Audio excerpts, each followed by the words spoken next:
Dans tous les cas, chacun doit faire son deuil comme il l'entend et ce qui est le mieux pour lui. On ne peut pas dire à quelqu'un « tu devrais faire ci » ou « tu devrais réagir comme ça ». Déjà, on n'est personne pour se permettre de dire ça.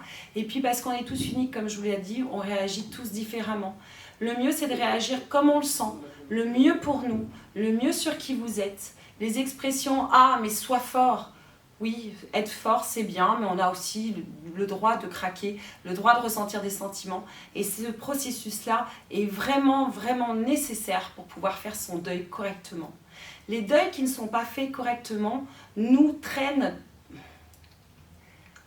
Les deuils qui ne sont pas faits correctement nous suivent toute notre vie. Et on porte ce fameux poids, ce fameux fardeau. Vous savez, quand on a mal au dos et qu'on dit qu'on n'arrive plus à avancer, c'est souvent des fardeaux qu'on porte de deuil qui sont non faits, que ce soit pour la perte de quelqu'un, la perte d'un emploi, quelque chose de non résolu, quelque chose qu'on n'a pas accepté.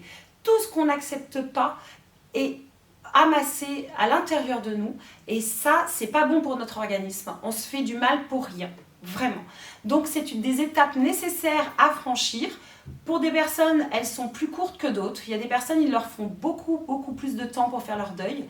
Mais en fait, c'est propre à chacun. Chacun est libre de faire son deuil comme il l'entend et ce qui est le mieux pour lui. Vos choix seront toujours les meilleurs pour vous. Je vous remercie d'avoir suivi ce cours qui est pas si évident que ça pour en parler, mais c'est nécessaire pour pouvoir passer à autre chose. À très vite.